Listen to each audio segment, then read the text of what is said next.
اعوذ باللہ من الشیطان اللعین الرجیم بسم اللہ الرحمن الرحیم الحمد للہ وکفا وسلام علی عبادہ الذین اصطفی. درود بھیجیے محمد علیہ.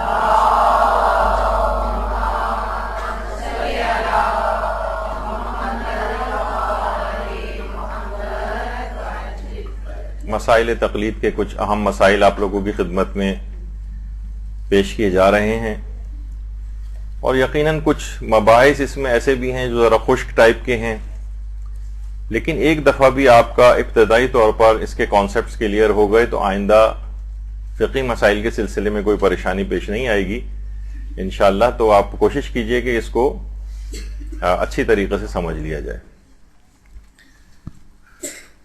اچھا، اب پچھلی دفعہ یہ بات ہوئی تھی اور یہاں تک اس مسئلے کو اب آگے بڑھانا تھا کہ اگر کوئی شخص تقلید کیے بغیر زندگی کے مختلف اعمال انجام دیتا رہا ہے تو اس کے سابقہ اعمال کا کیا ہوگا.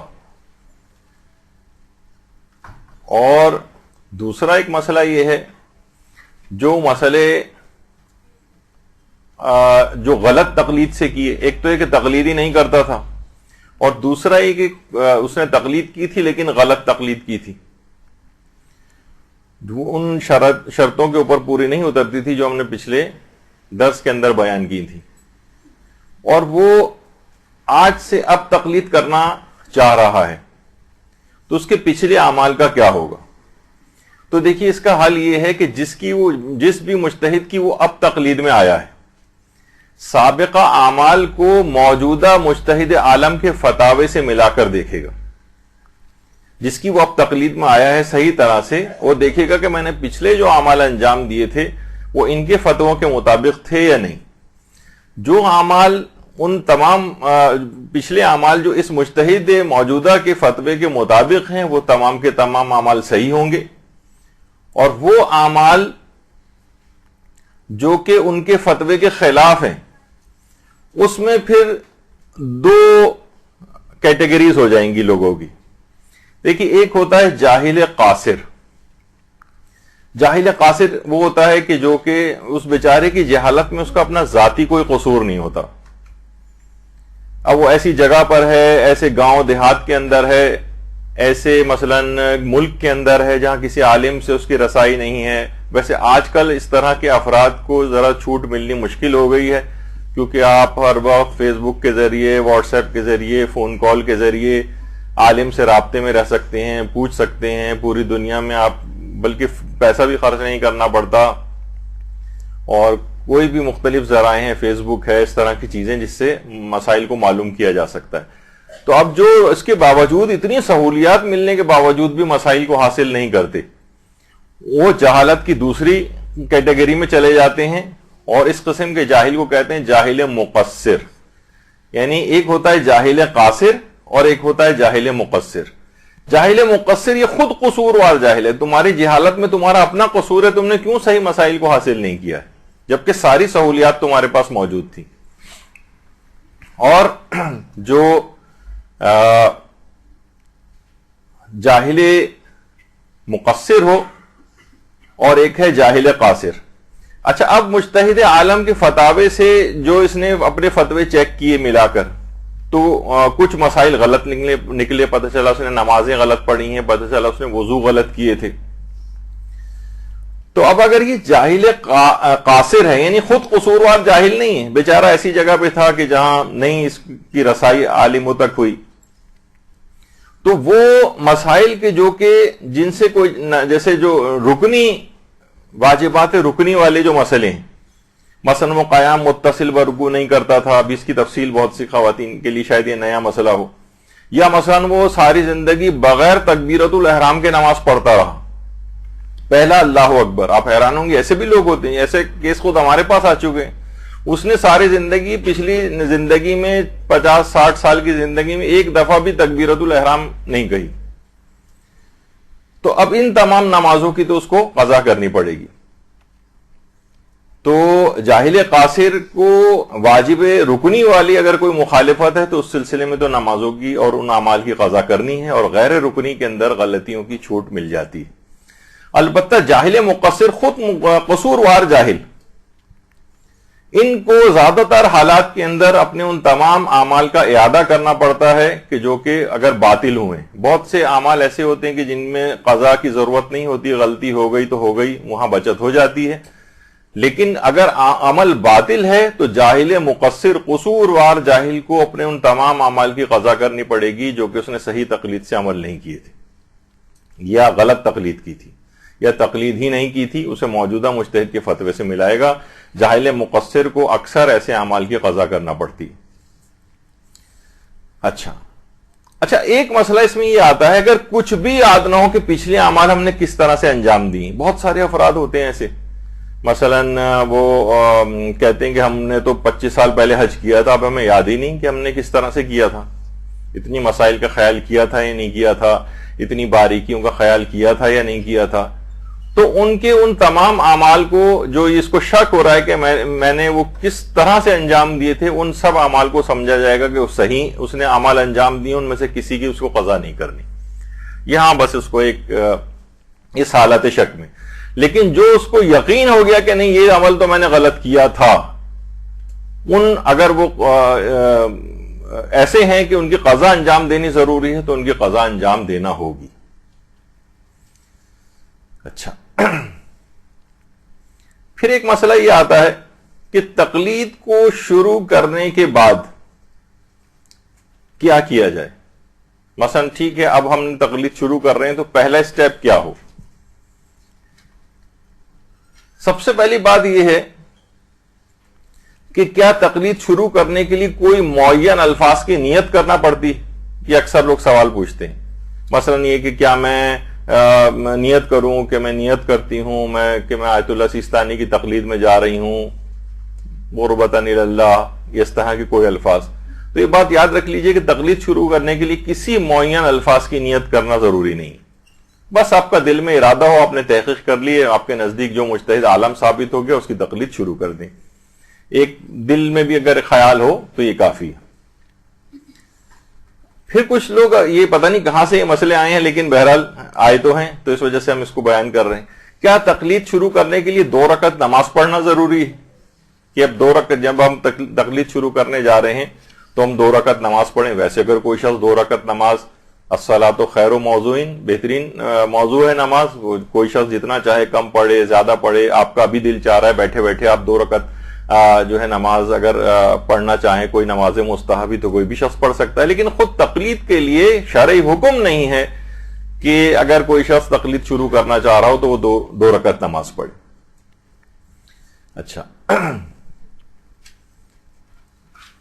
دوسری چیز یا تیسری چیز, تقلید شروع کرنے کے لیے کسی معین دعا کو کرنے کی بھی ضرورت نہیں. بہت سے لوگ کہتے ہیں کہ کوئی دعا کرنی پڑتی ہے اس کے لیے. اب ویسے آپ دعا یہ کریں کہ میں اچھا علم حاصل کروں, فقہی مسائل کے مطابق عمل کروں, مجھے مجتہد کا فتویٰ صحیح طور پر پتہ چلے, ویسے تو جو چاہیں نیت کریں اس طرح کی دعاؤں کی, لیکن کوئی شرعی حکم نہیں ہے کہ کوئی مخصوص قسم کی دعا پڑھی جائے تقلید شروع کرنے سے پہلے.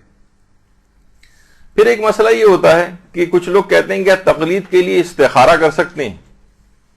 بعض اوقات یہ ہوتا ہے کہ بہت سارے نام آ گئے ہمارے سامنے, یہ بھی ہیں یہ بھی ہیں یہ بھی ہیں, کس کی تقلید کریں؟ تو لوگ کہتے ہیں بھائی استخارہ کر لیجئے, اللہ سے مشورہ لے لیتے ہیں. نہیں, یہ استخارے کا مورد ہی نہیں. استخارے کے موضوع پہ یہاں ہماری تفصیل سے گفتگو آ چکی ہے, اس میں استخارے کی تمام اقسام کا بھی تذکرہ تھا. تو بہرحال تقلید کے لیے کسی قسم کے استخارے کی کوئی ضرورت نہیں. اور خاص طور پر اس مسئلے میں تو ہے ہی نہیں کہ موجودہ اتنے سارے مجتہدین میں سے کس کی تقلید کی جائے. تو استخارے کا بلکہ یہ حرام ہے اس کام کے لیے ایک لحاظ سے, یا عبث ہے اس کو استعمال کرنا, کہ اگر کوئی شرعی حکم کے طور پر اس طرح سے اس کو کرنا چاہے. تقلید کے لیے کوئی استخارہ نہیں ہوتا. وہی لوگوں سے جو ہم نے شرائط بتائی تھیں کہ انسان کو یا تو خود اتنا بڑا علم رکھنے والا ہو کہ خود پہچان سکے, یا 2 عادل جو کہ اہل خبرہ سے ہوں یا اہل خبرہ سے ہوں, یعنی اتنی شناخت رکھیں, ان سے آپ جا کر پوچھیں. اور 2-3 اور اس طرح کی باتیں پچھلی نشست میں آ چکی. تقلید کے لیے کسی استخارے کی ضرورت نہیں.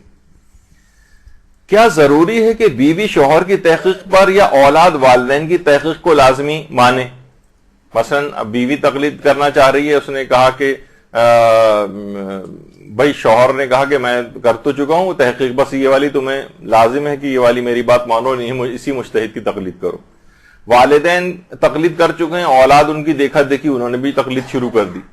تو دیکھیے اس میں اگر اطمینان ہو رہا ہے کہ میرے شوہر نے صحیح تحقیق کی ہے اور اس کو اطمینان ہو رہا ہے تو یہ بھی شوہر کی اس گواہی کو مان سکتی ہے اور اسی مجتہد کی تقلید کر سکتی ہے.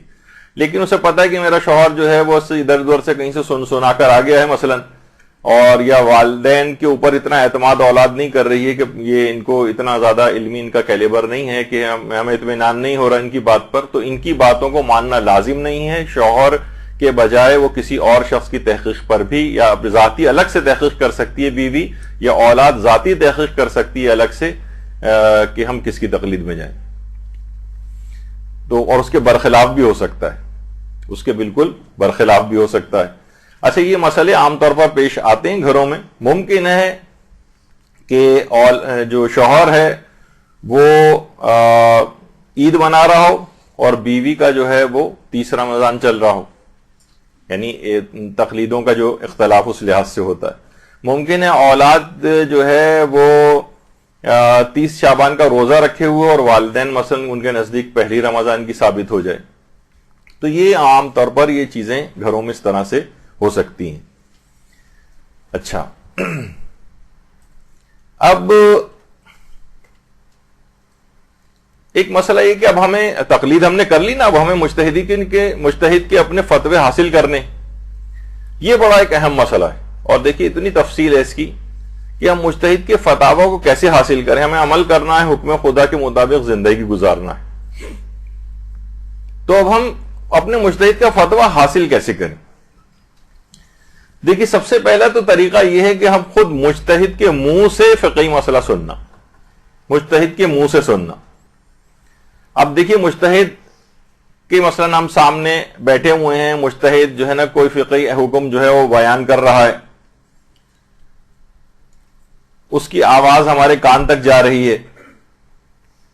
اچھا یا تو آپ خود براہ راست سنیں کہ مجتہد مثلا بیٹھا ہوا ہے، تو کیونکہ ایک مثال کے طور پر، کیونکہ آیت اللہ حافظ بشیر نجفی جو نجف میں ایک مجتہد ہیں، تو اکثر لوگ بہت سارے افراد ان کی بھی تقلید میں ہیں. اب وہ خود جاتے ہیں اور اردو، کیونکہ ظاہر پاکستانی ہیں تو اردو کے اندر سوال و جواب بھی ان سے ہوتے ہیں، تو براہ راست مجتہد کے منہ سے ان کا مقلد سن رہا ہے، یعنی مجتہد کی زبان سے فقہی مسئلہ سننا.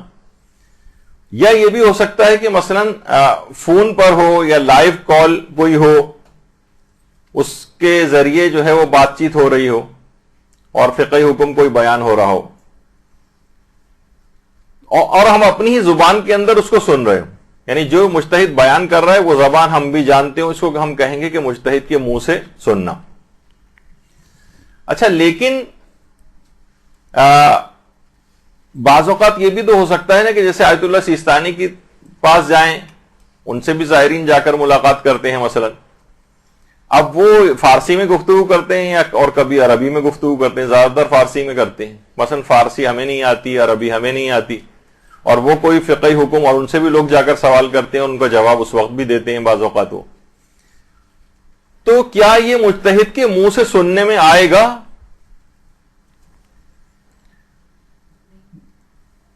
اب دیکھیں آیت اللہ سیستانی ہیں، ان کے پاس بھی لوگ اس طرح سے جاتے ہیں. اب مثلا ہم جا کر بیٹھے ہوئے ہیں اور ایک ٹرانسلیٹر جو ہے وہ بیٹھا ہوا ہے ان کے سامنے، ترجمہ کرنے والا. مجتہد نے ایک مسئلہ بیان کیا اور اس ٹرانسلیٹر نے اس کا ترجمہ کیا اور ہمیں بتایا کہ انہوں نے یہ کہا ہے. یہ مجتہد کے منہ سے سننے میں نہیں آتا، یہ آئے گا ایک قابل بھروسہ یا مثلا ایک عادل کی گواہی ہے اس پہ، یعنی ایسا بعض اوقات ہوتا ہے وہاں پر. بلکہ اکثر تو ہم نے یہ بھی دیکھا ہے کہ بعض اوقات اگر کوئی ترجمہ کرنے والا وہاں پر موجود بھی ہوتا ہے تو نہ جانے کیا، ویسے کہ ان کو اردو تو نہیں آتی ہے، لیکن بعض اوقات دیکھا گیا ہے کہ انہوں نے تصحیح کی ہے کہ میں نے یہ نہیں کہا بلکہ یہ کہا ہے، تم نے ترجمہ غلط کیا ہے. باقاعدہ ایک دفعہ خود ہمارے ساتھ ہی ہوا تھا کہ آقا نجم الدین طبسی، امام زمانہ علیہ السلام کے اوپر بہت زیادہ ان کا کام ہے، اللہم صلی علی محمد و علی محمد.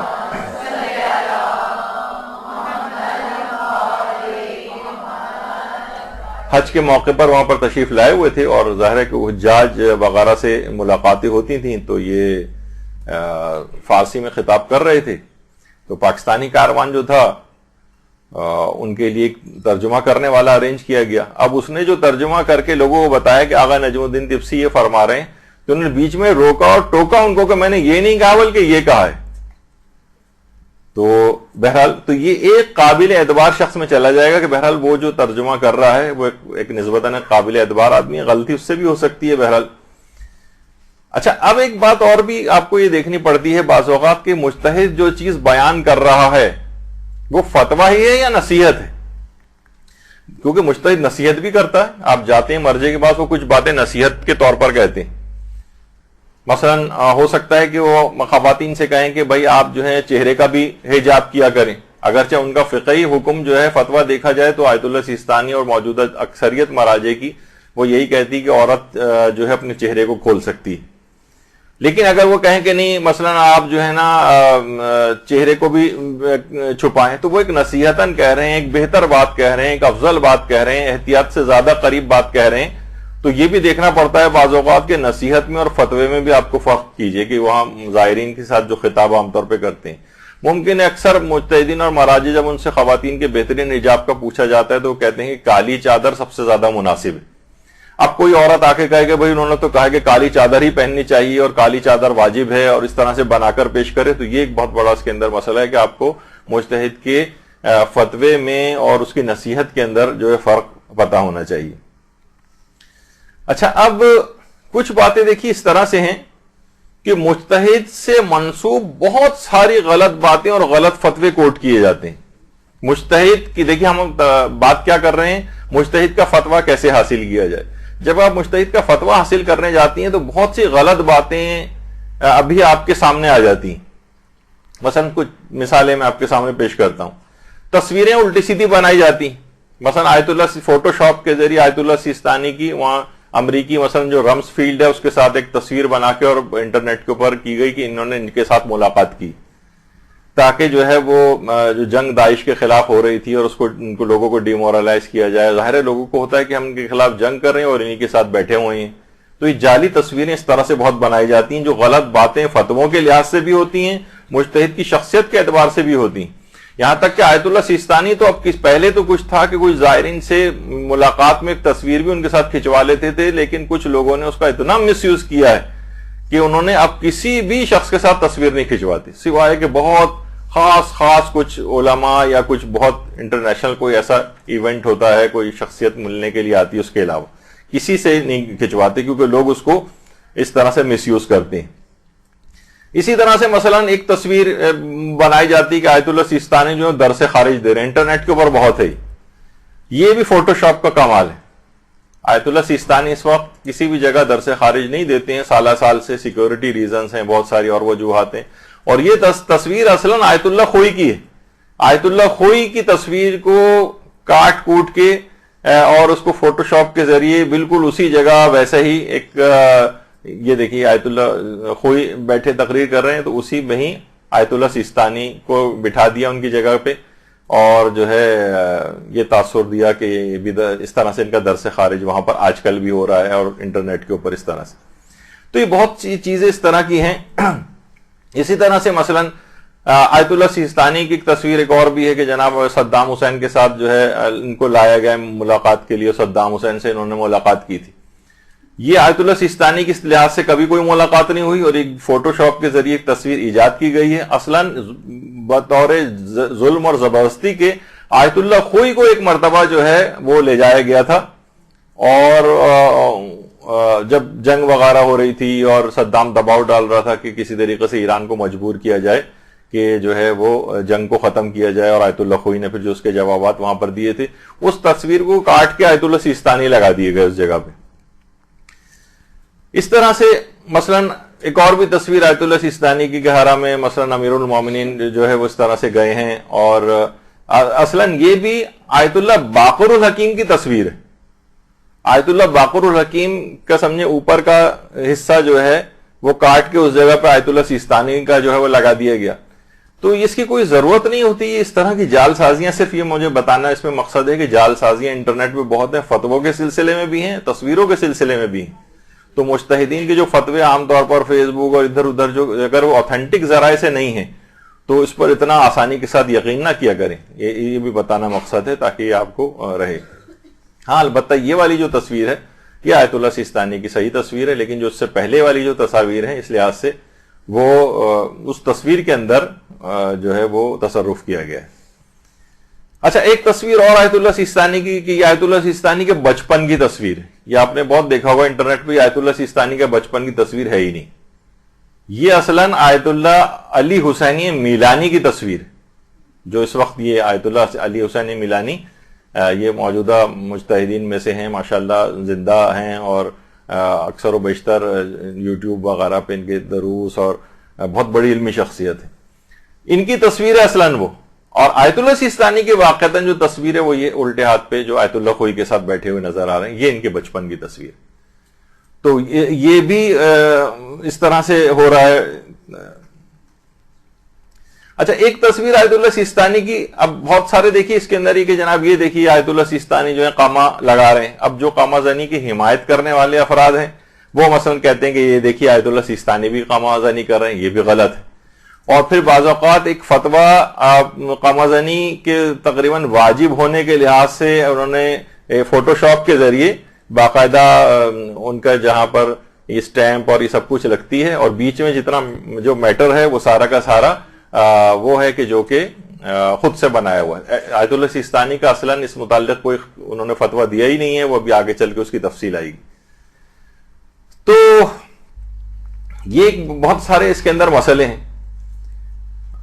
اچھا اب کچھ افراد ایسے ہیں کہ جو کہ اس کے مخالفین ہیں, تو انہوں نے بھی اس سلسلے میں جو ہے سوچا کہ ہم اس پہ کیوں پیچھے رہیں, تو انہوں نے بھی اس طرح کے فتوے جو ہیں جعلی فتوے بنا کر شائع کیے. انگریزی کے اندر ہیں بہت سے فتوے, تو یہ جعلی فتووں کا بھی آپ کو دیکھنا پڑے گا کہ کہیں بھی لکھا ہوا اور دست اور صرف مہر وغیرہ بھی لگی ہوئی ہے, تو یہ بھی فوٹو شاپ کا کمال ہو سکتے ہیں. تو حمایت والے بھی مخالفین دونوں نے جعلی چیزیں بنائی ہوئی. اچھا اسی وجہ سے تو اب بہت ساری انٹرنیٹ سائٹس ایسی ہیں کہ جس میں ہم مجتہد کے فتوے ہمیں نظر آتے ہیں. تو آیت اللہ سیستانی نے یہی بات, اس کے لیے باقاعدہ ان کو فتویٰ دینا پڑا کہ میری صرف ایک ہی سائٹ ہے جو کہ اوتھینٹک ہے, اور وہ sistani.org ہے, یعنی باقاعدہ ان کے مکتب کی طرف سے. اس میں بھی کچھ مسائل ہیں, ابھی آگے چل کے ان کا بھی ذکر آئے گا.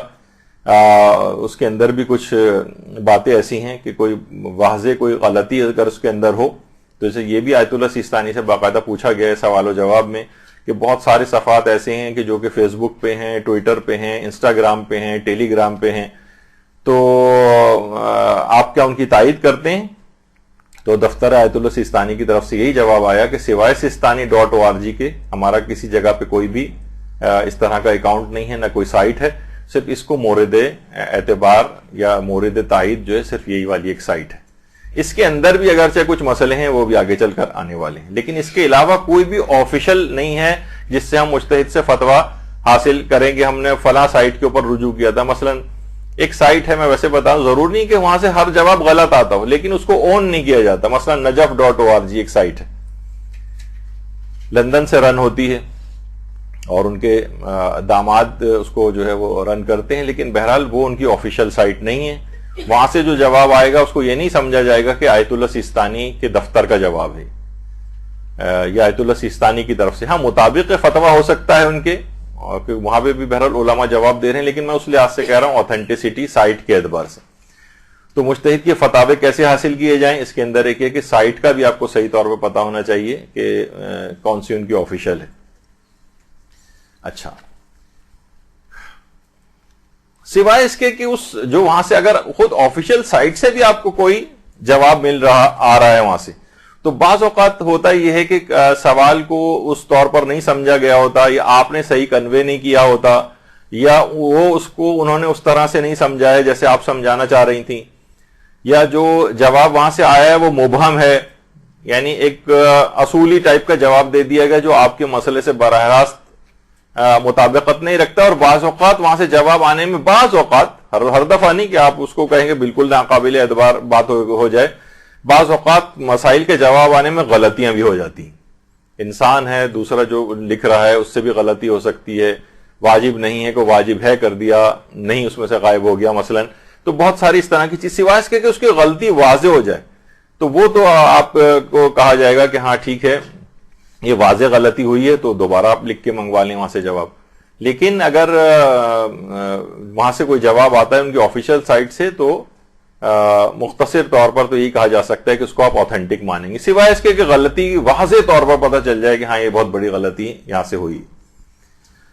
اچھا, اب خاص طور پر زائرین نے, جو بھی زائرین اتنی بڑی تعداد میں جاتے ہیں اور اکثر ملاقات بھی ہوتی ہے ان کی, اتنی بڑی تعداد میں زائرین نے وہاں سے آ کر کہ آیت اللہ سیستانی نے یہ کہا, اتنی غلط باتیں مشہور کی کہ اگر وہی آپ کے سامنے پیش کریں تو کئی نشستیں اس کے اوپر ہو جائیں کہ لوگ کہتے ہیں ہم خود سن کر آئے ہیں, ہمارے سامنے کہا ہے, ہم خود گواہ ہیں, اور بالکل اس کے برخلاف بات ہوتی. یا وہ سینہ بسینہ چلتی ہے, مثلا کوئی شخص مل کر آیا, اس نے کہا, اس نے آپ کو بتایا, آپ نے کسی کو تیسرا چوتھا پانچواں دسواں, تو کیا سے کیا بات ہو چکی ہوتی. اس وجہ سے آیت اللہ سیستانی نے باقاعدہ فتویٰ جاری کرنا پڑا کہ زائرین کی جو تعداد یہاں پر آتی ہے, آیت اللہ سیستانی سے آ کر ملاقات کرتی ہے, تو وہ جب تک کہ ان جو باتیں ان سے منسوب کی جاتی ہیں کہ انہوں نے یہ فرمایا تھا, جب تک اگر بتائید دفتر معظم لہو نہ رسیدہ باشد, جب تک کہ دفتر کی طرف سے ان باتوں کی تائید نہ ہو, فاقد اعتبار بود ہے و قابل اعتماد نیست, وہ ان پہ ہرگز اعتبار نہ کیا جائے, وہ قابل اعتبار نہیں ہے جب تک کہ دفتر کی طرف سے اس کی تائید نہ ہو. یہ بہت چیزیں مشہور کی گئی, اور بعض اوقات کچھ اہل علم افراد کی طرف سے بھی ہو جاتا ہے. اب جو بیچ میں واسطے ہوتے ہیں ان کی طرف سے ہو جاتا ہے, یا خود کرتے ہیں اس طرح سے. مثلا میں ویسے کہہ دوں کہ آپس میں ہمارے مراجع کے انتہائی بہترین تعلقات ہیں, خاص طور پر دہشت گردی کے خلاف جنگ کے اندر کس طرح سے ہمکاری رہبر معظم آیت اللہ سیستانی ایران عراق وغیرہ کے اندر کس طرح رہی ہے, اور بہترین آپس میں تعلقات ہیں. خط و کتابت ان کی آپس میں ہوتی ہے, اور وہ خط و کتابت بھی انٹرنیٹ وغیرہ کے اوپر اکثر موجود ہوتی ہے, بڑے اچھے تعلقات ہیں. لیکن مثلا ایک بات مشہور کی گئی جو بظاہر تو بات اچھی لگتی ہے, لیکن دیکھیے کوئی اچھی بات آپ خود سے منسوب جعلی طور پر تو نہیں کر سکتے. مثلا آپ کوئی بہت ہی اچھی بات, کسی مفکر کا قول آپ کہیں کہ کتنی اچھی بات اس میں کہی گئی ہے, تو امیر المومنین نے یہ فرمایا, مثلا یہ تو نہیں کر سکتے نا آپ. اچھی بات کوئی ہو جب تک کہیں نہ ہو آپ کیسے کہہ سکتے ہیں. مثلا آیت اللہ سیستانی سے بات منسوب ہوئی کہ انہوں نے کہا کہ اگر رہبر کے سر کا ایک بال بھی کم ہوا تو ہم مجتہدین کے سروں سے امامے گر جائیں گے. مثلا ایک بات بہت مشہور ہوئی, دفتر سے رابطہ کیا گیا, انہوں نے کہا نہیں ہم نے تو اس قسم کی کوئی بات نہیں کہی, یہ نہیں کی. تو یہ چیزیں مشہور کی جاتی ہیں بعض اوقات. تو یہ آپ کو یہ دیکھنا پڑے گا کہ جو باتیں اس طرح کی ہو رہی ہیں اس کو مجتہد کا فتویٰ یا اس طرح کی چیز نہ سمجھا جائے. اور زائرین, آپ شروع میں آپ دیکھیں کہ اس فتوے کے اندر ہی لکھے کہ بعض زائرین جو کہ ان سے ملاقات کی, ان کے دیدار کے لیے آتے ہیں, وہ یہ باتیں اس طرح سے نشر کرتے ہیں. تو جب تک دفتر کی طرف سے اس بات کی تائید نہ ہو ان کو صحیح نہ سمجھا جائے. اتنی باتیں اس طرح کی ہیں کہ بے شمار باتیں. تو ایک تو یہ ہو گیا مجتہد کے منہ سے سننا, اور یہ اس وقت شمار ہوگا منہ سے سننا کہ جب وہ بھی اسی میں زبان میں گفتگو کر رہا ہو جس کو آپ سمجھتے ہیں, تو آپ کہیں کہ ہاں میں نے اپنے کانوں سے سنا ہے, مجتہد نے اپنی زبان سے مسئلہ بیان کیا. ایک مسئلہ یہ ہو گیا. اس کے بعد دوسرا طریقہ ہے فتویٰ حاصل کرنے کا, دو عادل افراد یہ خبر دیں. دو عادل یہ خبر دیں کہ مجتہد نے ہمارے سامنے یہ بیان کیا ہے. چاہے وہ دو عادل افراد مثلا ایک ساتھ آ کر خبر دیں آپ کو, یا الگ الگ دیں. مثلا ایک نے ابھی خبر دی, ایک نے 3 دن بعد خبر دی, ان کا آپس میں کوئی تعلق بھی نہیں ہے, لیکن انہوں نے کہا کہ ہاں میں بھی گیا تھا, مجتہد نے یہ بات کہی ہے. دو عادل کہیں کہ یہ فقہی مسئلہ یہی ہے, اس انداز سے. تو اب دو عادل افراد کی اگر گواہی کسی مسئلے کے اندر مل جائے تو پھر اس بات کو ماننا ہی ماننا ہوتا ہے, چاہے آپ کو اطمینان ہو رہا ہو یا نہ ہو رہا ہو, کیونکہ دو عادلوں کی گواہی اس میں آ گئی. اب بالفرض یہ کہ اگر آپ کو بعد میں پتہ چلا کہ ان دو عادلوں نے غلط فہمی کی وجہ سے یہ چیز بیان کی تھی, یعنی مسئلہ ایسا نہیں تھا, ان دونوں نے غلط بیان کر دیا تھا, اور اس دوران آپ ان کے اس مسئلے کے اوپر عمل کرتی رہیں, تو آپ گناہگار نہیں ہوں گی, کیونکہ آپ نے ایک فقہی حکم کے اوپر اس انداز سے عمل کیا ہے.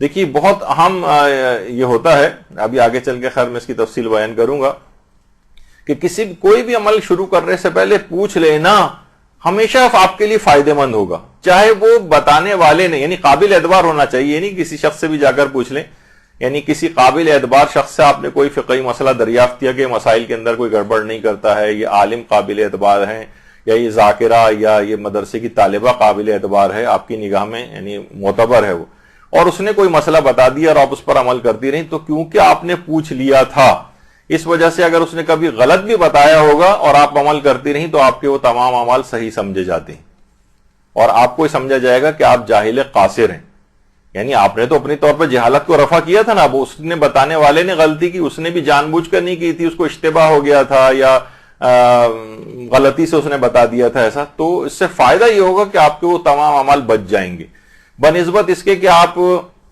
یعنی اپنی مرضی سے کوئی عمل کر لیا اور پوچھا نہیں کسی سے، تو پھر آپ جاہل مقصر میں چلی جاتی ہیں اور تمام ان اعمال کا اعادہ بھی کرنا پڑ سکتا ہے، ان کو دوبارہ کرنا پڑ سکتا ہے جو آپ نے اپنی مرضی سے ویسے جو دماغ میں آیا عمل کر لیا تھا۔ تو بس صرف اتنا سا ہے کہ 1 سیکنڈ میں 2 سیکنڈ میں کسی سے پوچھ لینا قابل اعتبار سے آپ کے تمام زندگی کے مسئلوں کو جو ہے وہ کر سکتا ہے کور۔ ابھی اس کی مثالیں بھی آگر آئیں گی۔ تو 2 عادل افراد خبر دیں، اور تیسری ایک اور بھی چیز ہے، وہ یہ کہ ایک عادل یا قابل بھروسہ شخص بھی آپ کو اگر یہ خبر دے کہ مجتہد نے یہ مسئلہ بیان کیا ہے۔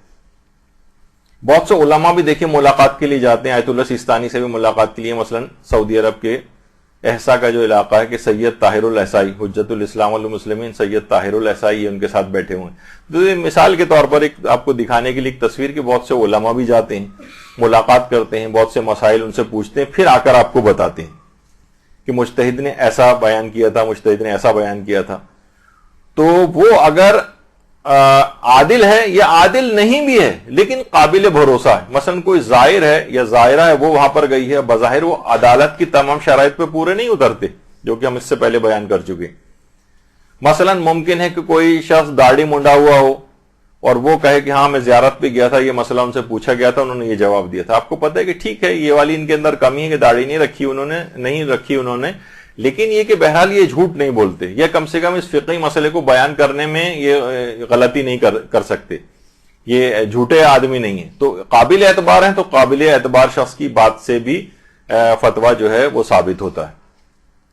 ممکن ہے کہ کوئی زائرہ اس طرح سے وہاں پر گئی ہو اور جس کا پردہ صحیح نہ ہو یا عام زندگی میں اچھا پردہ نہ کرتی ہو وہ، اور وہ آ کر آپ کو یہ بتائے کہ ہمارے سامنے مثلا یہ مسئلہ ڈسکس ہوا تھا اور انہوں نے یہ جواب دیا تھا، تو اگر وہ قابل اعتبار ہے آپ کے نزدیک، اگرچہ وہ عادل نہیں ہے لیکن پھر بھی اس کی بات کو قبول کر لیا جائے گا فقہی اعتبار سے۔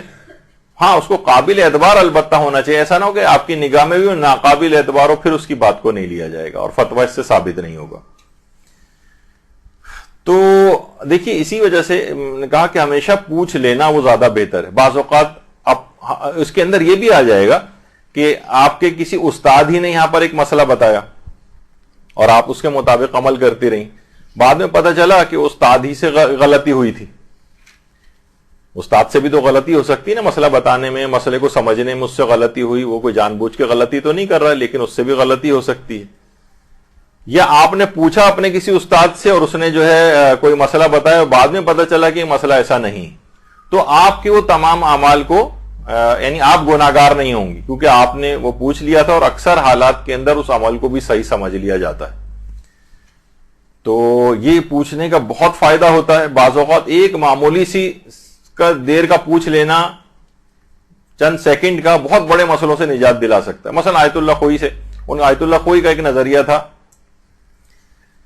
اب اگر اس کی تفصیل میں جاؤں گا تو بہرحال کہ مثلا حالت احرام میں جو احرام کا کپڑے پہنے جاتے ہیں، عورتوں کا تو احرام وہی عام لباس ہی ہوتا ہے، لیکن وہ بھی اگر مثلا ایسے مال سے خریدا گیا ہے وہ لباس آپ کا جس پہ خمس واجب الادا تھا، یا ان کپڑوں ہی کے اوپر خمس واجب ہو گیا تھا، کپڑے بغیر سلے ہوئے آپ کے پاس رکھے تھے، اب بہت سارے جوڑے وغیرہ تحفے کے طور پہ ملتے ہیں، آپ نے کہا حج کے لیے جا رہی ہوں میں، چلیں کچھ کپڑے سلوا لیتی ہوں، اور ان پر خمس واجب تھا، تو آیت اللہ خوئی فرماتے تھے کہ جو جانور ہے قربانی کا اور جو حج کا احرام ہے اس کے اوپر خمس واجب نہیں ہونا چاہیے، اور اگر کسی نے اسی لباس کے اندر حج کو انجام دے لیا تو اس کا وہ حج باطل ہے۔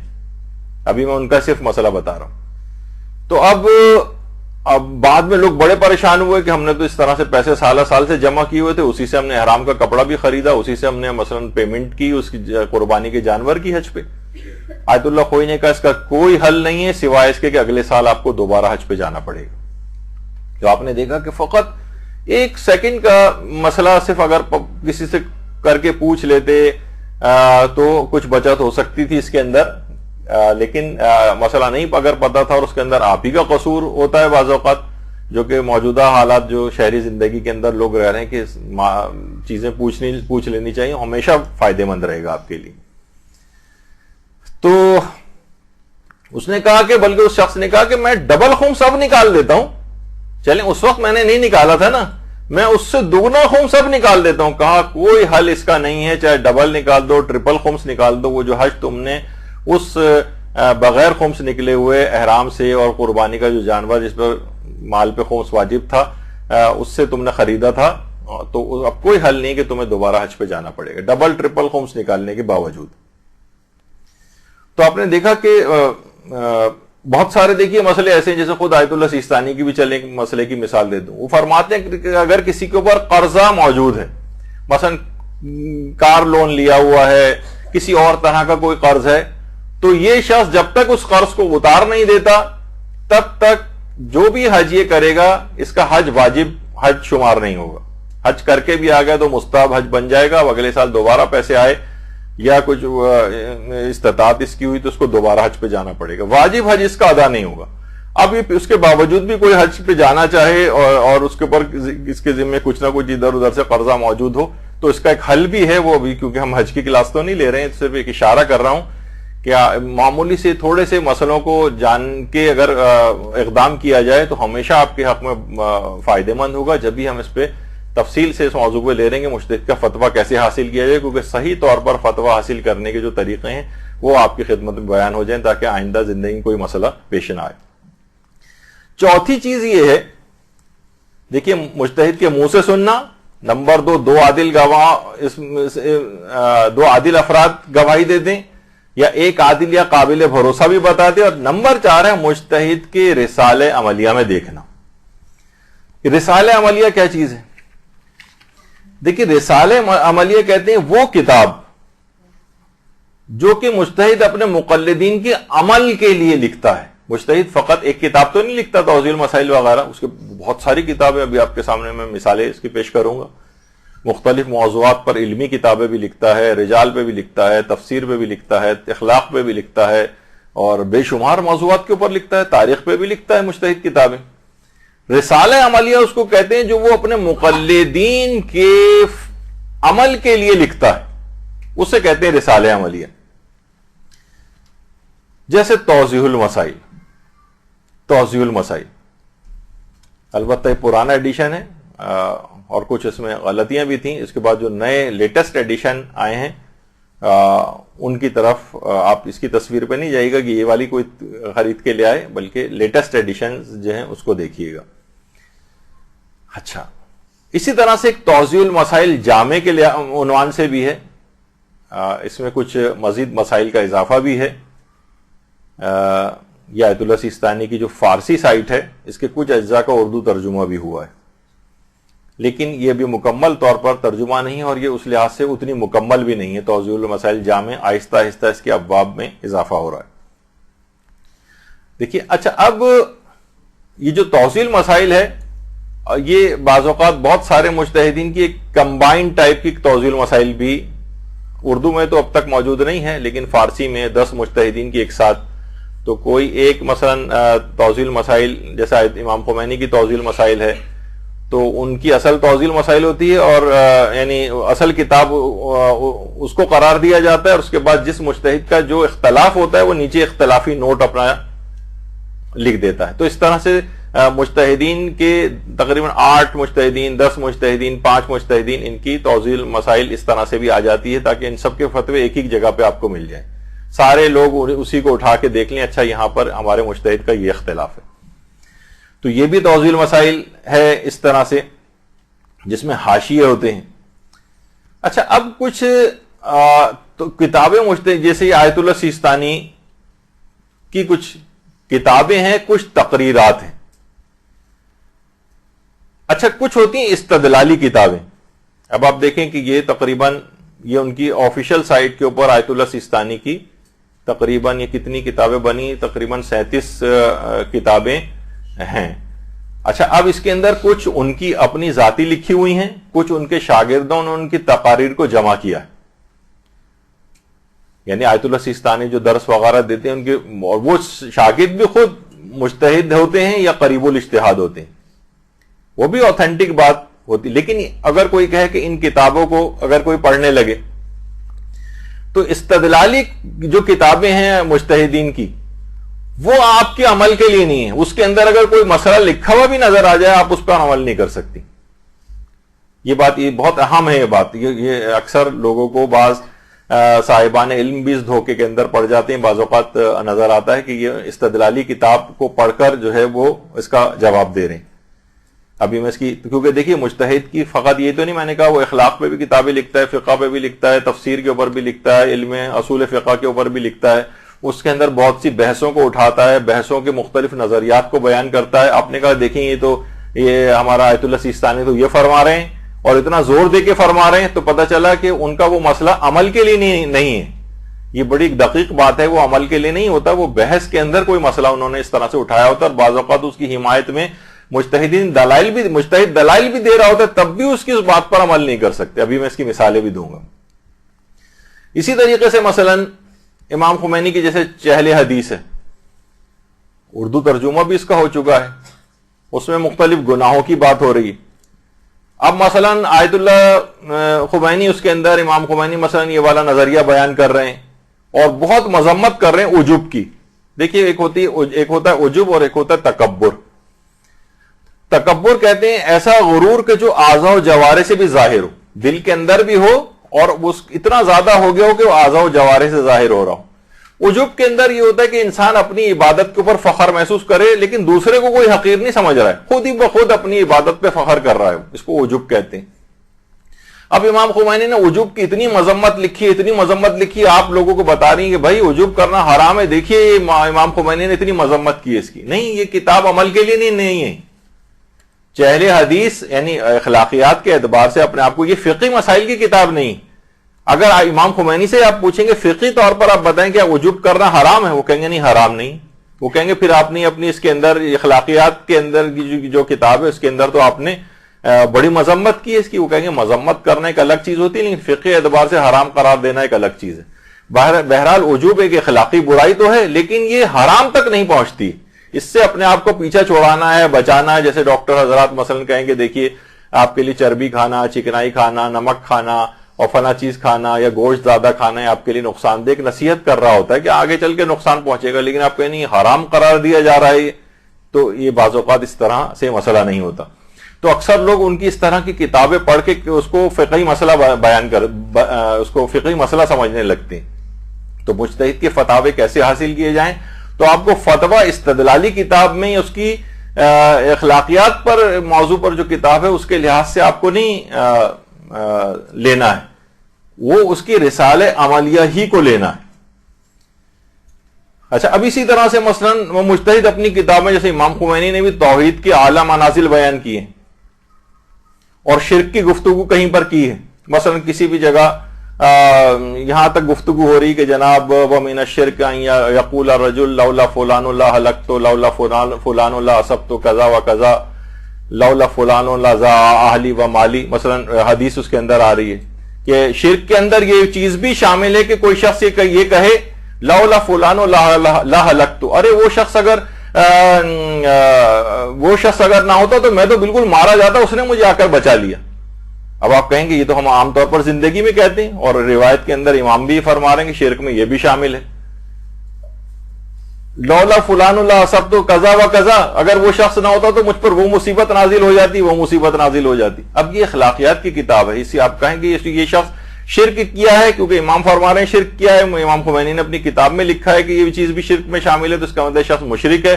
مشرک جو شخص کافر ہوتا ہے وہ مرتد ہو جاتا ہے، اس کی بیوی اس کو چھوڑ دے اور میراث بھی اس کو جو ہے نہیں ملے گی اور اس پہ کفر کے احکامات جاری کر دیں. نہیں، یہ نہیں ہوگا.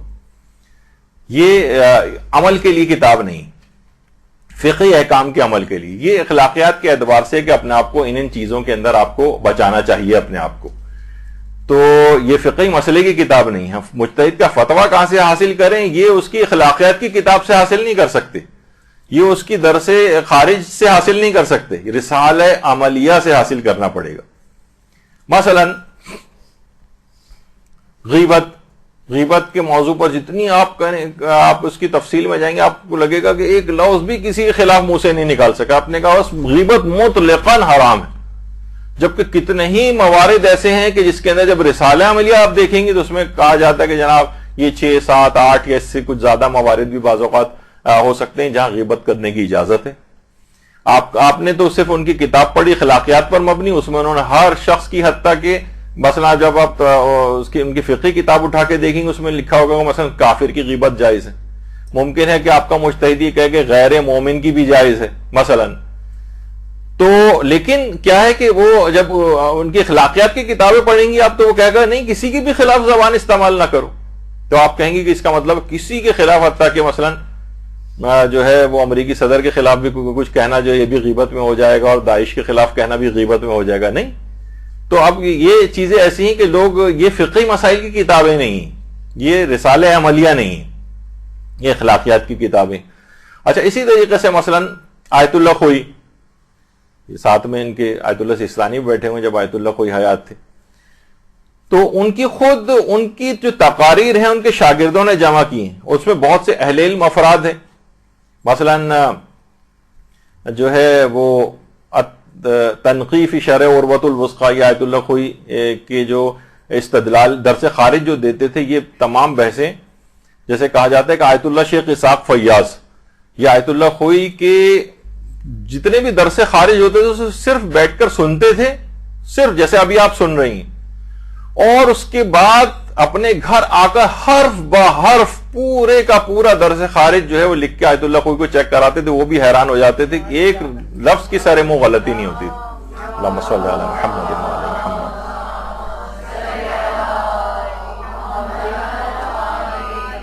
ایسا غضب کا حافظ آیت اللہ شیخ اسحاق فیاض, آج کل تو خیر مہاراجے کی فہرست کے اندر شامل ہے وہ بھی. تو یہ آیت اللہ خوئی کی مثلا درس خارج کی کتاب ہے, یا مستند کے نام سے جو ہے یہ ان کے کسی اور شاگرد نے جو ہے جمع کی ہیں, المبانی کے نام سے جو ہے, یہ سب درس خارج کی کتابیں آیت اللہ خوئی کی تقاریر ابحاث ہیں, جو بحثیں وہ کرتے تھے, ایک ایک مسئلے کو ثابت کرتے تھے صرف سننے کے بعد اس کو پورا, اور یہ اوتھینٹک اور سارے علماء ہیں. لیکن اس کے باوجود مثلا ایک میں مثال بیان کر دوں, یہ مصباح الفقہاء ہے. اچھا, اب اس کے اندر کیا ہے کہ مثلا لوگوں نے اس سے عاشورے کا مثلا روزے کا ایک مسئلہ ہے, چلیں وہ بھی میں اس کو بیان کر دوں کہ آیت اللہ خوئی کا یہ مسئلہ مشہور کیا جاتا ہے کہ نہیں دیکھیے آیت اللہ خوئی جو تھے انہوں نے اپنی ان کی جو اس طرح کی جو استدلالی کتب فقہ ہیں اس کے اندر ایسا لگ رہا ہے کہ جیسے آیت اللہ خوئی کہہ رہے ہوں کہ عاشورے کا روزہ مستحب ہے, اور بہت سے لوگوں نے جائز ہونے کے متعلق بھی لکھا, حتیٰ کہ بعض اہل علم بھی ان کی استدلالی کتب سے کوٹ کر رہے ہوتے ہیں, جبکہ آیت اللہ خوئی نے اس میں بہت سارے مباحث اٹھائے اور کہا کہ دیکھیے فلاں اس کے اندر روایت یہ والی پیش کی جاتی ہے لیکن یہ روایت ضعیف ہے, اور اس روایت کے اندر یہ ہے, مختلف بحثیں ہیں اس کے اندر. لیکن وہ مقلد کے لیے رسالہ عملیہ نہیں. جب ان کا رسالہ عملیہ دیکھیں تو آیت اللہ خوئی جو ہے وہ مثلا کہہ رہے ہیں کہ جو ہے وہ مکروہ روزہ قرار دیا, انہوں نے عاشورے کے دن روزہ رکھنے کو مکروہ قرار دیا. اب کوئی استدلالی کتب فقہ سے آپ کو کوئی کوٹ کرے, مثلا جب بھی آپ کو یہ سب کتابوں کے نام بتائے جا رہے ہیں کہ مثلا کسی بھی شخص سے پوچھیں کہ بھائی یہ مسئلہ آپ کہاں سے بیان کر رہے ہیں, مثلا ہو سکتا ہے کوئی عاشور کے روزے کے استحباب کو بیان کرے تو آپ پوچھیں, وہ کہے گا میں نے تو المبانی سے بیان کیا, مثلا تنقی سے بیان کیا, المستند سے بیان کیا, تو آپ فوراً پکڑ لیں گے یہ تو استدلالی کتب فقہ ہیں, یہ تو رسالہ عملیہ تھوڑی ہیں. یہ ہمارے لیے ہمیں یہ بتائیے کہ جو رسالہ عملیہ آیت اللہ خوئی نے لکھے ہیں جیسے توضیح المسائل ہے, یا جیسے ابھی آگے چل کر اور مثالیں آئیں گی, منہاج الصالحین اور عروۃ الوثقی, وہ ان کے فتووں کی کتابیں. تو یہ بہت اس کے اندر ایک گڑبڑ ہوتی ہے جو ابھی یہ کانسیپٹ آپ کو پہلی ان کلاسوں کے اندر کلیئر کر لینے چاہیے, اور یہ عام زندگی میں پوری زندگی کام آئیں گے کہ کوئی شخص کوٹ کر رہا ہوگا تو آپ دیکھیں کون سی کتاب کو کوٹ کر رہا ہے, وہ رسالہ عملیہ اگر نہیں ہے تو اس کو نہیں وہ عمل کے لیے نہیں ہے پھر. اچھا اسی طرح سے مثلا البیان فی تفسیر القرآن. اچھا یہ آیت اللہ خوئی نے تفسیر قرآن لکھنی شروع کی تھی. اس کے بعد ابھی ایک ہی جز اس کا آیا تھا, سورہ الحمد کی تفسیر لکھی تھی. اس کے بعد کچھ بہت اصولی مباحث تفسیر کے بیان کیے تھے, مقدمہ تفسیر کے نام سے, وہ بھی اردو میں ترجمہ ہو چکے. لیکن پھر تفسیر کا کام رک گیا, فقہ وغیرہ کی ان کی مصروفیات بڑھ گئیں. یا پھر ایک اور کتاب اس زمانے میں آ گئی تھی, المیزان فی تفسیر القرآن, جو آیت اللہ محمد حسین طباطبائی کی تھی. آیت اللہ خوئی نے کہا جس انداز سے میں تفسیر کرنا چاہ رہا تھا تقریباً وہ ان ایسپیکٹس کو اس تفسیر نے کور کر لیا ہے, تو انہوں نے پھر تفسیر کا کام روک دیا تھا. اب اس کے اندر اچھا پھر اسی جو تفسیر ہے اسی کا ایک پارٹ فلسفہ معجزہ کے نام سے اسلامک سیمینری نے اور یہ جامع تعلیمات اسلامی وغیرہ نے اس کو شائع بھی کی ہے, اردو کے اندر بھی موجود ہے. اچھا اب اس کے اندر اس تفسیر میں یہ کہ آیت اللہ خوئی نے ایک بحث کی ہے 7 قاریوں کی قرات کی. 7 قاریوں کی قرات جو ہے, جو قرآن سبا کہا جاتا ہے. تو کہ قرآن کو 7 قاریوں نے جس طریقے سے پڑھا ہے اس طرح سے قرآن کو قرات کر سکتے ہیں. تو آپ جب ان کی البیان پڑھیں گے تو اس میں ایسا لگے گا جیسے آقا خوئی جو ہے کہتے ہیں یہ بات تو اتنی صحیح نہیں لگ رہی ہے کہ انہی 7 قاریوں کے اندر قرات قرآن کو جو ہے منحصر کر دیا جائے. آپ نے کہا دیکھیں آیت اللہ خوئی نے خود لکھا ہے اس کے اندر, اس کا مطلب ہے ہم قرآن کو کسی بھی طریقے سے پڑھ سکتے ہیں, انہی قاریوں کے طریقے پر پڑھنا ضروری نہیں ہے. یہ جو 7 قاریوں کے جو عام طور پر نام لکھے ہوتے ہیں, پھر ان قاریوں کے ناموں میں بھی اختلاف ہے علماء کا, ان 7 قاریوں سے کون مراد ہے. پھر 14 قاریوں کی قرات وغیرہ کا بھی مسئلہ ہے, وہ ایک الگ ہے. تو اب جب آپ آیت اللہ خوئی کو دیکھیں تو معلوم یہ چلے گا کہ نہیں, رسالہ عملیہ میں دیکھتے ہیں تو آیت اللہ خوئی اس بات کے قائل ہیں کہ نہیں یہ تو 7 قاریوں کے قرات کے مطابق ہی آپ کو ان میں سے کسی کی قرات کو لے کے آپ کو نماز کی بھی قرات کرنی, تو اپنی طرف سے کوئی اور نئی قرات کو لے کر نہیں آ سکتے اس کے اندر. تو ان کی تفسیر کی کتاب میں الگ طرح سے بات لکھی ہوئی ہے, اس کے اندر ایک بحث ہے, اور لیکن وہ رسالہ عملیہ والی بات نہیں. وہ عمل کے لیے تو آپ کو انہی چیزوں کے اوپر عمل کرنا پڑے گا. تو اس طرح سے دیکھیے جیسے ابھی عاشورہ کے روزے کی میں نے کتنی ویسی مثال اس کے اندر بیان کی ہے, تو اگرچہ وہ مکروہ ہے لیکن ایسا لگے گا جیسے آقا کوئی اس کو مستحب قرار دے رہے ہیں, تو جب بھی استدلالی کتبوں کی طرف نہیں جاتے. اچھا اب رسالہ عملیہ میں کون کون سی کتابیں شامل ہیں؟ اب ہم کہہ رہے ہیں نا مجتہد کا فتویٰ حاصل کریں تو رسالہ عملیہ سے حاصل کریں, جو 4 نمبر پہ ہم نے لکھوایا آپ کو. تو رسالہ عملیہ سے مراد کون سی کتابیں ہوتی ہیں؟ اچھا اب اس کے اندر بھی دیکھیے کچھ کتابیں ایسی ہیں کہ جو مجتہد خود لکھتا ہے, اپنے مقلدین کے عمل کے لیے لکھتا ہے, اور کچھ کتابیں ایسی ہیں کہ جو مطابق فتویٰ ہوتی ہیں, وہ مجتہد نے خود نہیں لکھی. کچھ فتاوے ہوتے ہیں اس کے جو مقلدین کے لیے لکھتا ہے, کچھ اس کے فتاووں سے اخذ شدہ مسائل کے تحت وہ کتابیں خود لکھی گئی ہیں ان کے شاگردوں نے, بڑے بڑے علماء نے.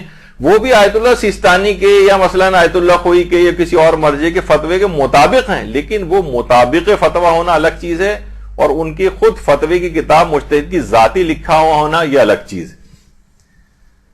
اچھا جو مطابق فتویٰ ہوتی ہیں اس میں بھی کچھ کی مجتہد کی طرف سے تائید ہوتی. وہ مثلا آپ یہ دیکھ لیں جس کتاب سے وہ کوٹ کر رہا ہے کوئی بھی شخص, اس کا فتویٰ سب سے پہلے دیکھا جائے گا کہ رسالہ عملیہ ہے یا نہیں. آیت اللہ سیستانی خود لکھی ہوئی کتاب ہے, رہبر معظم کی خود لکھی ہوئی کتاب ہے, یا یہ کہ کسی اور عالم نے لکھی ہے اور اس پہ آپ نے دیکھا ہو لکھا ہوگا مطابق فتویٰ. اس کا مطلب ہے کہ ان کی ذاتی لکھی ہوئی نہیں ہے بلکہ ان کے فتووں سے کچھ اخذ کر کے انہوں نے خود کتاب لکھی, یا ان کے فتاووں کی روشنی میں وہ کتاب لکھی گئی. تو مطابق فتاوی لکھا ہونا, تو کچھ کی طرف سے تو تائید ہوتی ہے, بعض اوقات پہلے صفحے کے اوپر ہی ان کے دفتر کی طرف سے ایک تائید کا لگایا جاتا ہے کہ اس کتاب کو ہم نے جا بجا دیکھا ہے, یہ ہماری جو لجنہ استفتائیہ جو ہے, یعنی جو استفتاءات کی جو کمیٹی ہے, اس نے اس کو چیک کر لیا اور یہ ہمیں ہمارے فتووں کے مطابق اس کتاب پہ عمل کرنا صحیح. کچھ کی طرف سے تائید ہوتی ہے مجتہد کی, اور کچھ کتابوں کے لیے مجتہد کی کوئی تائید نہیں ہوتی, بس پہ لکھا ہوا ہے مطابق فتویٰ, اور کوئی تائید مجتہد کے دفتر کی نہیں ہوتی. یہ بھی آپ کو دیکھنا پڑے گا اس کتاب میں. اور کچھ کتابوں کے لیے تو مجتہد کے دفتر کی طرف سے تردید ہوتی ہے کہ اس کتاب سے ہمارا کوئی تعلق نہیں، اگر چاہے ان کا نام اور تصویری کیوں نہ لگائی گئی ہو آیت اللہ سیستانی کی یا کسی اور مجتہد کی۔ تو یہ بہت گڑبڑ اس طرح کی چل رہی ہیں معاشرے کے اندر، اس وجہ سے اتنی تفصیل کے ساتھ ہمیں اس موضوع کے اوپر لینی پڑ رہی ہے کلاس کہ یہ بہت کنفیوژن ہو جاتا ہے، اور جب سے سوشل میڈیا کا دور آیا ہے اور تو اس کے اندر یہ مسائل کے اندر گڑبڑ کرنا بھی بہت آسان ہو گیا ہے۔ ہر شخص کے ہاتھ میں فوٹو شاپ بھی آ گئی ہے، وہ نئے سرے سے مسئلوں کو ڈیزائن بھی بعض اوقات کر دیتے ہیں ایسا کہ آپ کو ایسا لگے گا دستخط مہر یہ وہ پورا فارمیٹ اس کے اوپر ہوتا ہے اور پتہ چلا کہ وہ فتویٰ غلط ہے، بنایا گیا ہے۔ اچھا، اب بعض چیزیں ایسی ہوتی ہیں، دیکھیے یہ بھی توضیح المسائل کے یہ جو ہے آپ کی ایک تو ہوتی ہے اوریجنل توضیح المسائل، اس میں بھی اگرچہ یہ تو مجتہد کی خود لکھی ہوئی کتاب ہے،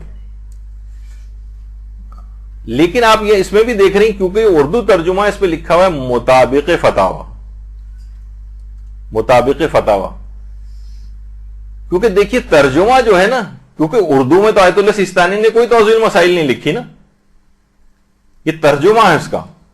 دیکھیے ترجموں کے اندر ایک بہت بڑا مسئلہ ہے، چاہے وہ توضیح المسائل بھی ہوں، حتیٰ کہ خواہ ترجمہ قرآن ہو۔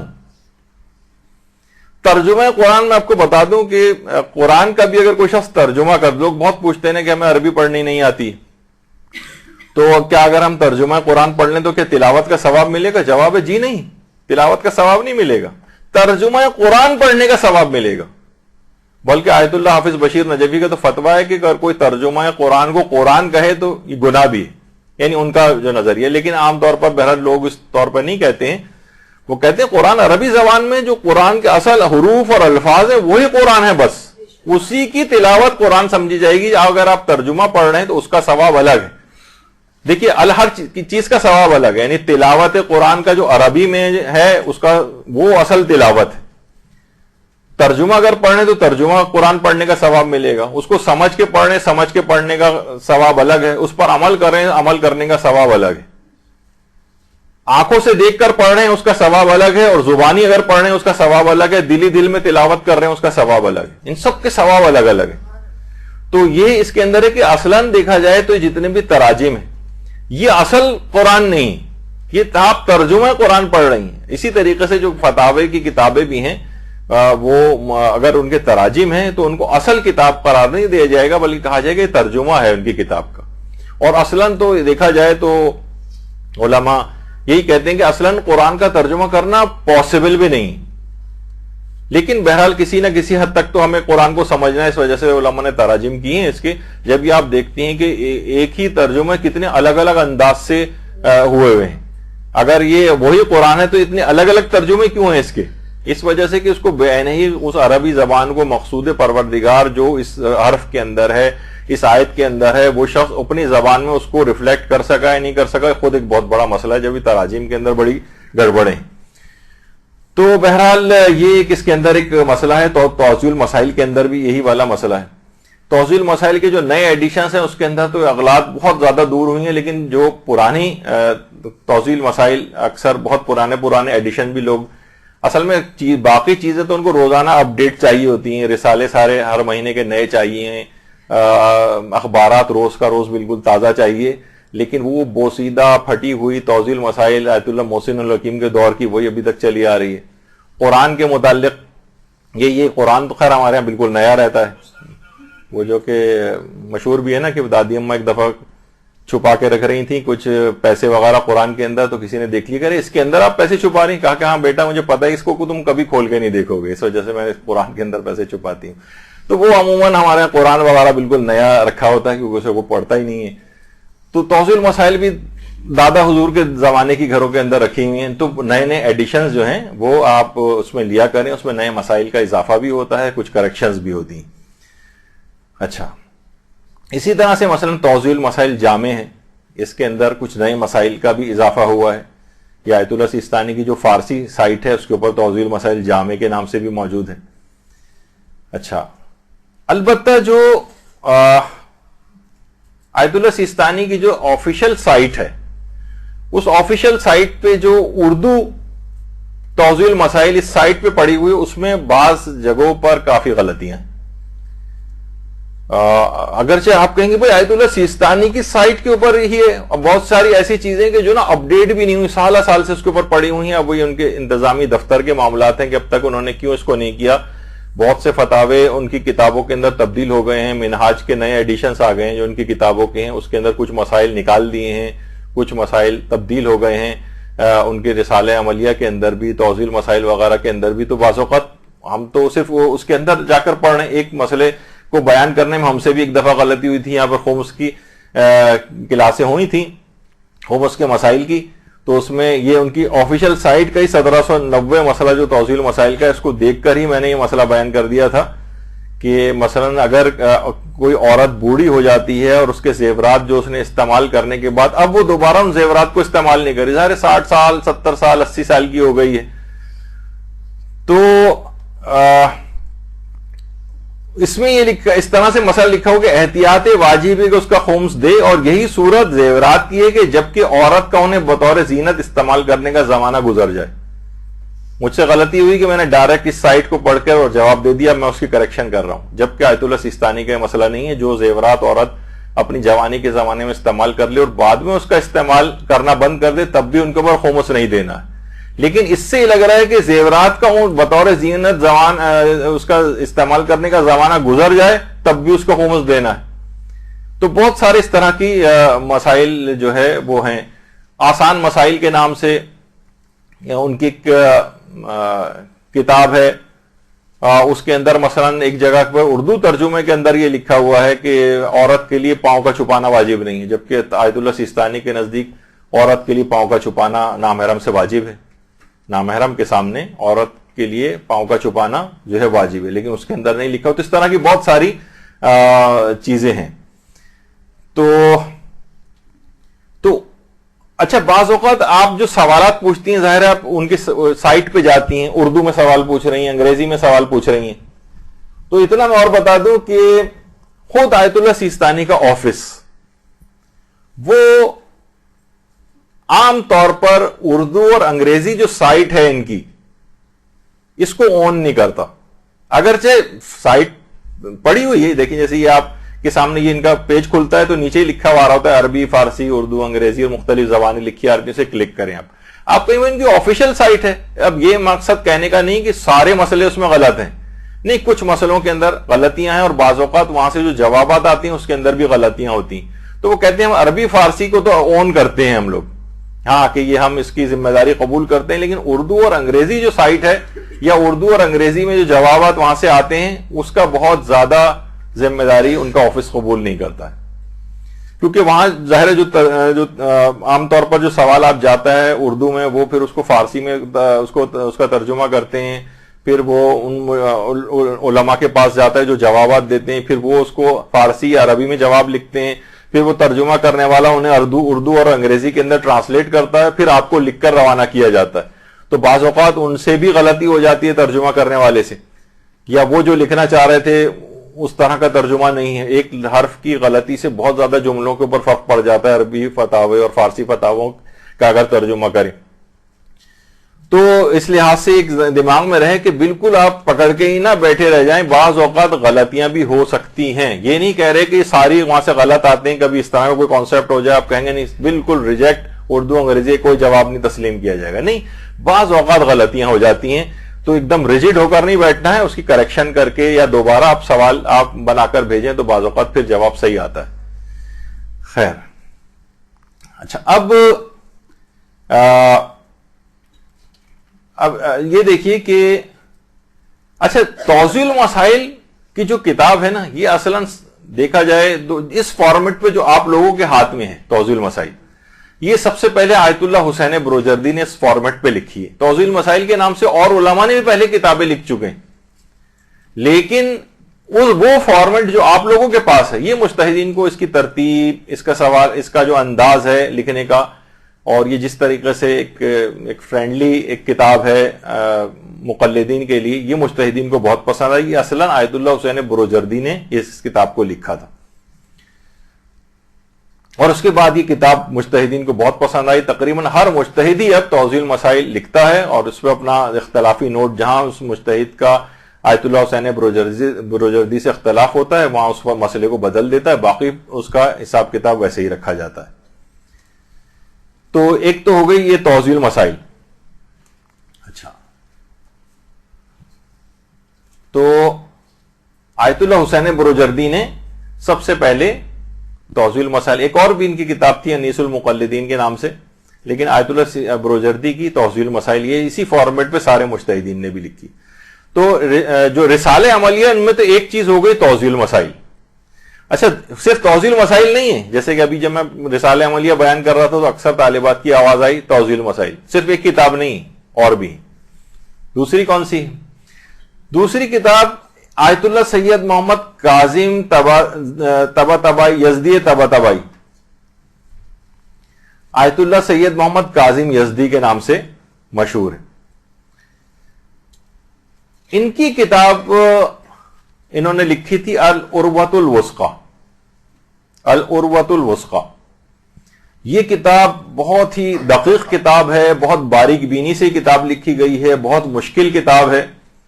اب تقریباً ہر مجتہد جو بنتا ہے وہ ضرور اس کتاب پر اپنا حاشیہ لکھتا ہے۔ اگر کوئی آپ کو پیش کرے کہ یہ العروۃ الوثقی کے اندر مثلا مجتہد نے لکھا ہے تو یہ فتووں کی کتاب ہے، یہ آپ کے عمل کی کتاب ہے، یہ رسالہ عملیہ ہے، تو آپ اس کو وہ کہے کہ میں نے تفسیر میں دیکھا ہے فلاں مجتہد کی، آپ نے کہے نہیں تفسیر کی بات نہیں چلے گی، رسالہ عملیہ بتائیے۔ تو رسالہ عملیہ کے اندر العروۃ الوثقی کاظم یزدی نے اولاً یہ کتاب لکھی تھی، لیکن یہ علماء اور مجتہدین کو بہت پسند آئی تو انہوں نے اسی فارمیٹ کے اوپر اپنے بھی جہاں اختلاف تھا ان سے وہاں پر اختلاف کو ذکر کیا، باقی فارمیٹ وہی رکھا ہے العروۃ الوثقی۔ اب تمام مجتہدین اس پر تعلیقات لکھتے ہیں، یعنی اختلافی نوٹ لکھتے ہیں اس کے اوپر کہ جہاں ان کا مسئلے کا اختلاف ہوتا ہے العروۃ الوثقی۔ اور اتنے سارے جتنے مجتہدین کی تصویریں آپ کو اس عروہ کے نظر آ رہی ہیں، سب مجتہدین نے مثلا اس کے اوپر اپنا حاشیہ لکھا ہے، یعنی وہی ایک ہی کتاب ہے لیکن جہاں ان کا ان سے اختلاف نظر ہے وہاں پر ان لوگوں نے، تو یہ اس لحاظ سے العروۃ الوثقی بڑی دقیق کتاب ہے اور اس کا کوئی ترجمہ بھی اویلیبل نہیں ہے، عام طور پر اردو دان طبقہ اس سے استفادہ نہیں کر سکتا، لیکن کہیں کوئی حوالہ اگر کوئی دے اس کا اور آپ کو اطمینان حاصل ہو جائے تو آپ اس کو فتوے کی کتاب سمجھیے، ہے بلکہ فتوے کی کتاب۔ اچھا، یہ تو کاظم یزدی تھے، یہ بہت بڑے علماء میں تھے، آیت اللہ خوئی کے بھی اساتذہ میں سے تھے اور حتیٰ کہ آیت اللہ محسن الحکیم کے بھی اساتذہ میں سے تھے آیت اللہ کاظم یزدی، لیکن ان کی کتاب بہت پسند آئی۔ اب اسی کتاب کے اوپر پھر علماء نے اپنے حاشیے لکھے ہیں، حتیٰ کہ امام خمینی، آیت اللہ خوئی، آیت اللہ سیستانی وغیرہ مجتہدین کے اسی کتاب کے اوپر حاشیے ہیں اور یہ کتاب ان کے فتووں کی کتاب ہے۔ آیت اللہ خامنئی کا البتہ العروہ وغیرہ کا کوئی ان کا حاشیہ موجود نہیں۔ اچھا، اب آیت اللہ محسن الحکیم جو ہیں، یہ جو دائیں ہاتھ پر نظر آ رہے ہیں، آیت اللہ محسن الحکیم کو ایک کتاب بہت پسند آئی اور انہوں نے کتاب لکھی، اس کا نام تھا منہاج الصالحین۔ منہاج الصالحین، منہاج الصالحین کو آیت اللہ خوئی نے بھی وہ کتاب بہت پسند آئی، انہوں نے بھی منہاج الصالحین پہ حاشیہ لکھا، آیت اللہ سیستانی کو بہت پسند ہے، بہت سارے مجتہدین کی پھر منہاج الصالحین کے نام سے کتاب ہے، وہ ان کا حاشیہ ہے، وہ اصلاً آیت اللہ محسن الحکیم نے لکھی تھی سب سے پہلے، لیکن ان مجتہدین اگر کوئی منہاج الصالحین کا حوالہ دے آپ کو فتوے کے کہ منہاج میں آیت اللہ نے یہ لکھا ہے، مثلا خود آیت اللہ سیستانی نے بھی منہاج الصالحین جو ہے ان کے اپنے نام سے بھی کتاب ہے، کوئی اس کا حوالہ دے تو وہ رسالہ عملیہ ہے اور اس کو آپ اوتھینٹک سمجھیں گی۔ اچھا، اور اسی طریقے سے آقا خوئی کی بھی منہاج الصالحین ہے، اور آقا خوئی کو کتاب اتنی پسند تھی کہ جب یہ ان کا آپریشن ہو رہا تھا اور ہاسپٹل میں ایڈمٹ تھے تب بھی ہر وقت ان کے سرہانے منہاج الصالحین رہتی تھی۔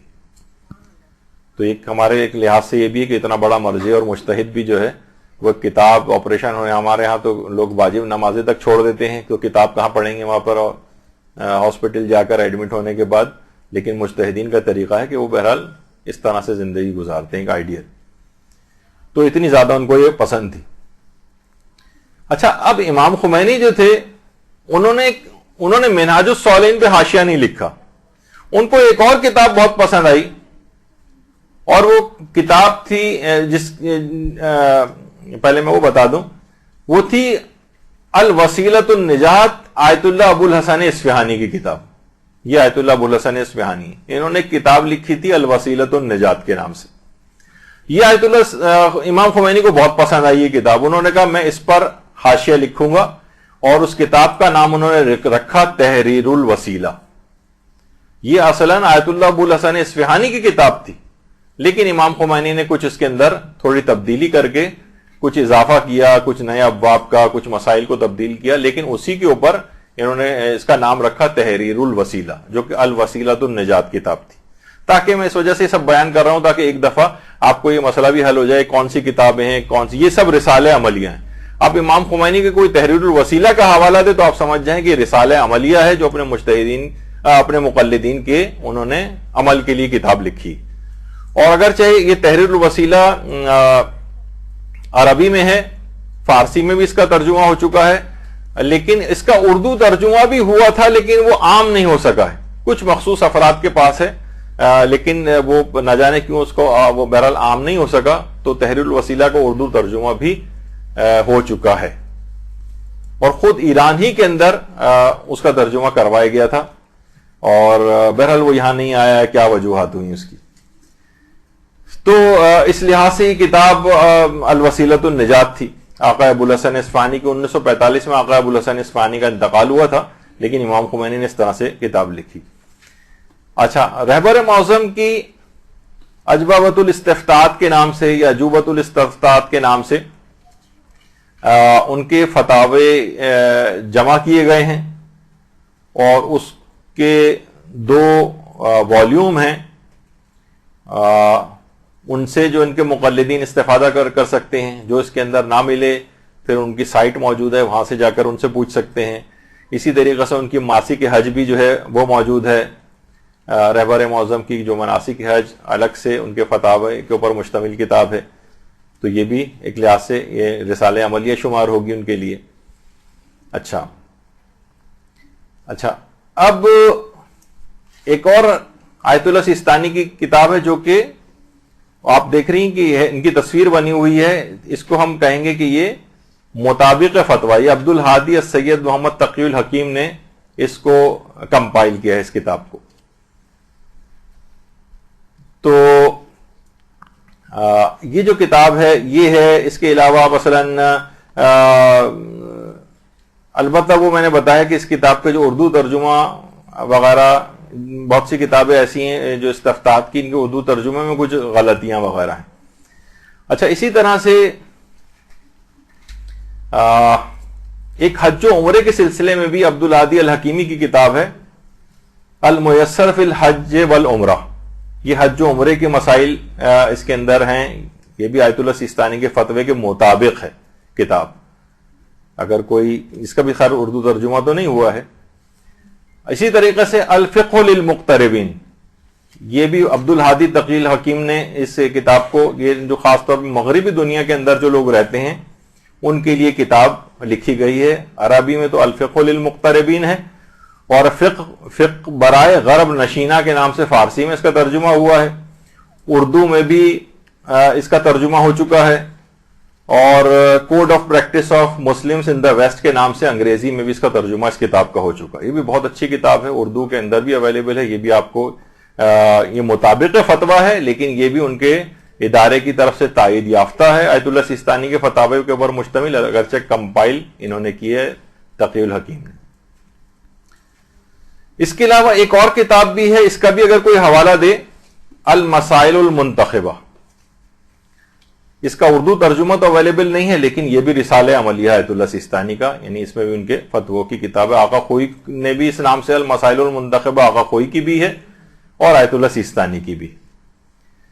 اور اسی طریقے سے مناسک حج اپنے تمام ملحقات کے ساتھ، یعنی مسلسل سوالات. دیکھیے حج، جتنے حج پہ لوگ جا رہے ہیں، جتنے حاجی جا رہے ہیں، اتنے ہی ان کے سوالات ہیں. تو وہ مسلسل استفتاءات میں اضافہ ہو رہا ہے حج و عمرے کے. ایک ملحق، ایک دوسرا، تیسرا، چوتھا، پانچواں، یعنی بہت ہی اب یہ اتنی بڑی تعداد ان کی ہو چکی ہے. تو مناسک حج جو اصل ہے اس کے ساتھ ملحقات بہت شامل ہو چکے ہیں. تو بہرحال یہ بھی رسالہ عملیہ اس کو سمجھا جائے گا. اسی طریقے سے آیت اللہ سیستانی کی الوجیز فی احکام العبادات کے نام سے بھی کتاب ہے، ویسے یہ بھی اردو میں تو اویلیبل نہیں ہے، لیکن اس کتاب کے لیے بھی دیکھیں یہ اس طرح کی ایک تائید لکھی ہوتی ہے کہ ٹھیک ہے یہ مطابق فتویٰ ہے، تو ان کا ادارہ اس کی تائید کرتا ہے کہ اس کو ہم نے دیکھا ہے اور اس کے اوپر عمل کرنا ٹھیک ہے. تو یہ ان کی طرف سے تائید ہو گئی، تب یہ سمجھا جائے گا کہ مجتہد نے اس کی تائید کر دی، تو ابھی ان کے فتووں پر مشتمل کتاب ہے، اس پہ عمل کیا جا سکتا ہے. اسی طریقے سے الفوائد الفقہیہ کے نام سے آقا کاظم نے اس کو جو ہے وہ جمع کیا ہے، اور یہ جو ہے عربی سائٹ یہ بھی آیت اللہ سیستانی کے فتاوی کے اوپر مشتمل.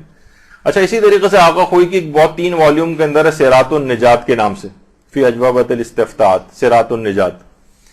تو یہ کتاب ہے ان کی.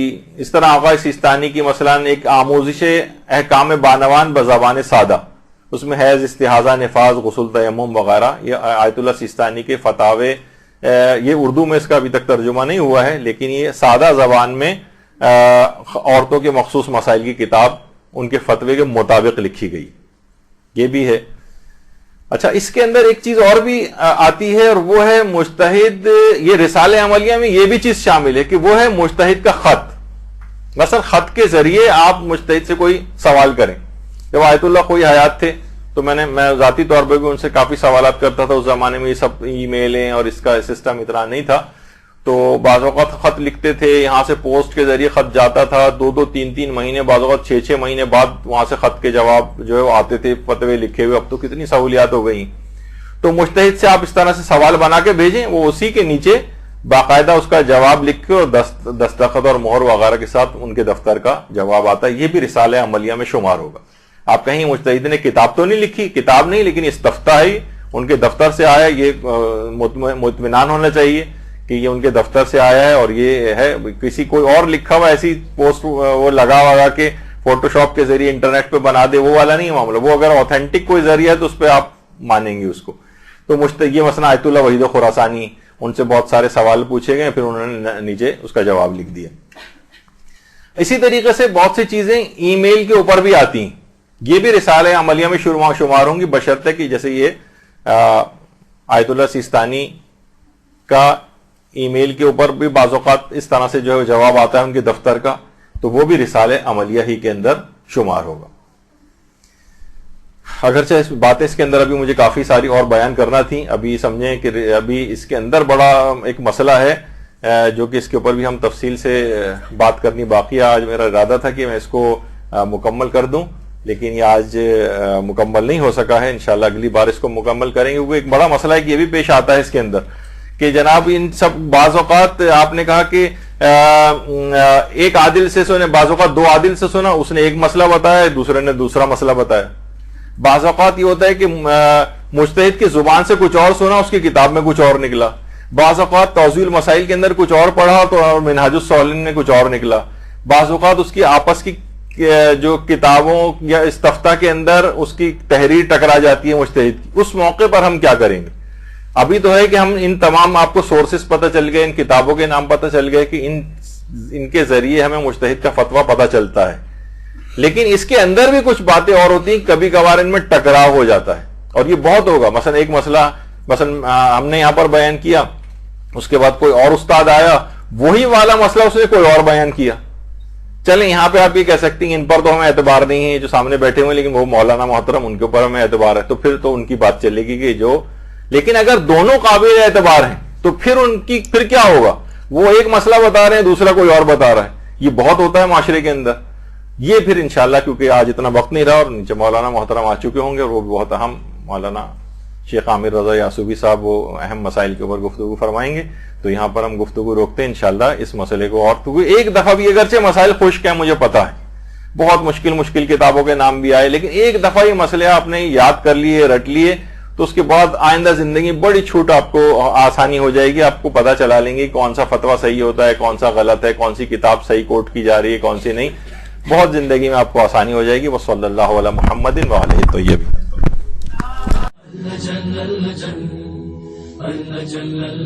یا مولا اللجل اللجل اللجل اللجل يا صاحب الزمان اللجل